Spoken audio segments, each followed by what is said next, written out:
अब हमारे पास ये क्वेश्चन है कि हम लोग एसएल कहाँ पे रखें और टारगेट हमारा क्या होगा।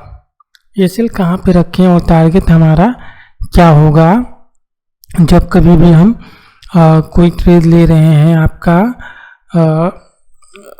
वाई के बेसिस के ऊपर।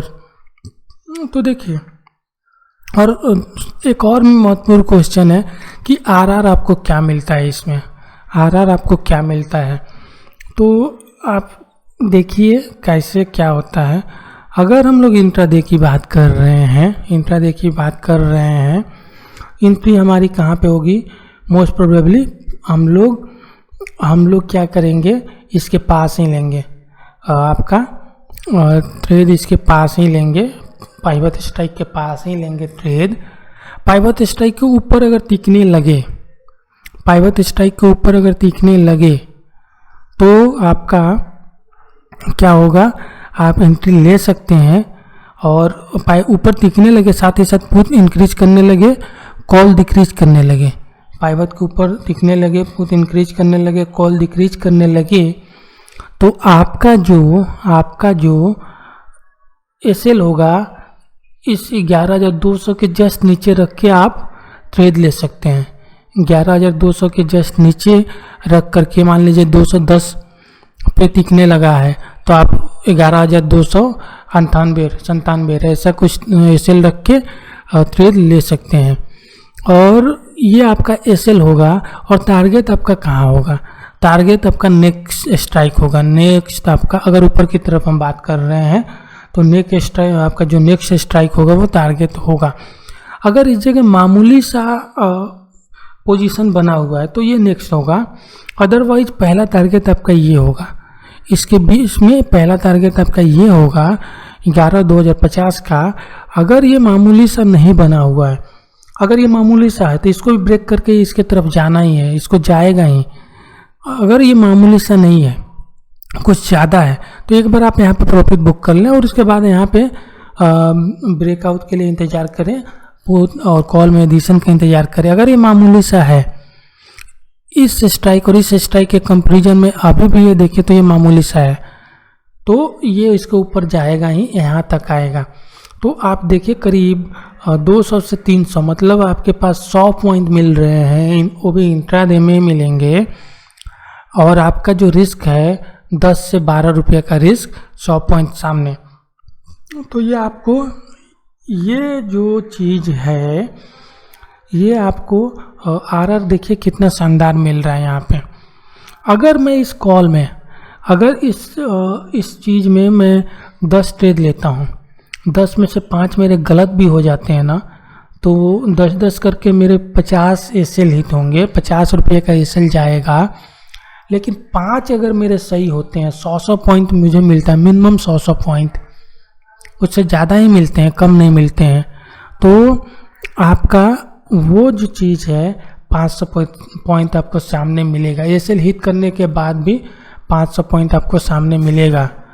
तो अगर एसएल नहीं हिट करे तो आप शानदार हैं, फिर तो आप शानदार हैं। देखिए मैं जो बोल रहा हूँ आपको थोड़ा सा लगेगा कि 1:10, 1:12 का आरआर नहीं पॉसिबल है।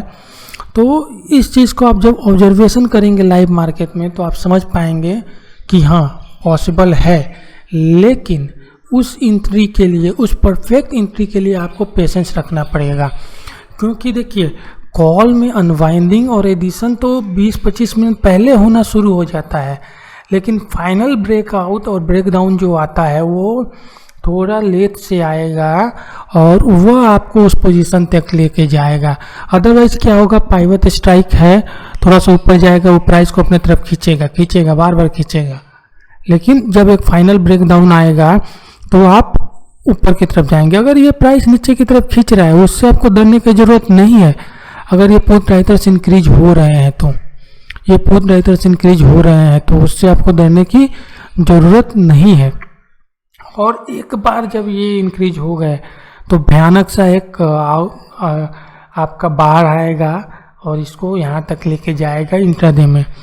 और यहाँ पे भी आके एक बार प्रॉफिट बुक करके आप इंतज़ार करें कि आगे कोई ट्रेड बनता है। अगर आपके पास समय है तो इंतज़ार करें और 15 मिनट 20 मिनट तक चेक करें वाई को, या फिर अपना TSL एक ट्रेलिंग SL कहीं रख लें, मान लीजिए 11,250 पर, और इंतज़ार करें क्योंकि इसको भी ब्रेक करेगा, ऐसा मोमेंटम में है और वो ऊपर जाएगा।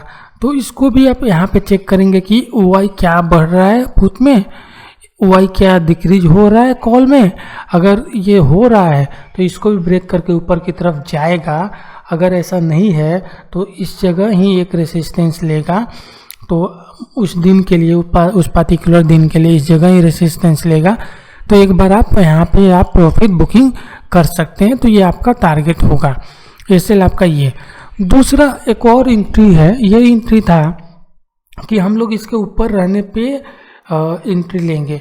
एक और एंट्री है कि मैं बात कर रहा था कि 11,200 के नीचे हो और पुट बढ़े जा रहे हो, उस समय मेरा एसएल क्या होगा? उस समय मेरा एसएल 11,150 होगा।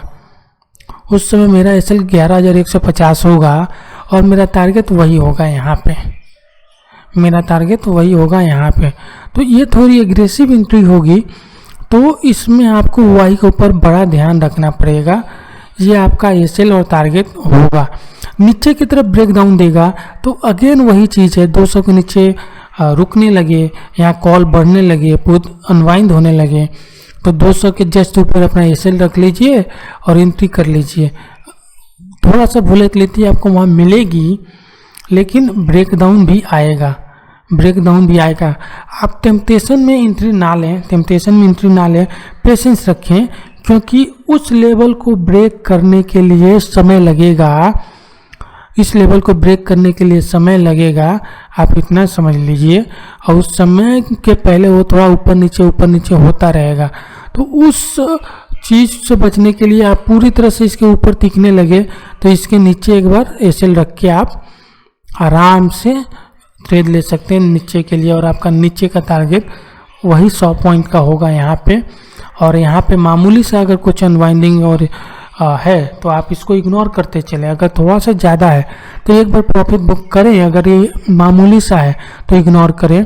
आपको इसमें भी 1:10 का, मिनिमम 1:5 का, या फिर मीडियम में 1:7 का और 1:10 का या उससे ज़्यादा का भी आपको आरआर इसमें मिलता है। तो सबसे बड़ी बात क्या कि कोई रेसिस्टेंस ब्रेक होगा कि नहीं होगा ये पता चलता है, और बहुत पहले पता चलता है। इस बात को जब आप ऑब्जर्व करेंगे लाइव मार्केट में, तब आपको समझ में आएगा मैं किन किन बातों को क्या बता रहा हूँ। तो ये चीज़ है कि कैसे आरआर होगा, कैसे आपका एसएल और टारगेट होने चाहिए। अगर कुछ क्वेश्चन रहता है तो फिर भी आप पूछ सकते हैं। और इसके आगे वीडियो में हम लोग निफ्टी के ऊपर स्टडी करेंगे, केस स्टडी करेंगे और देखेंगे कैसे एंट्री और एग्जिट लेंगे।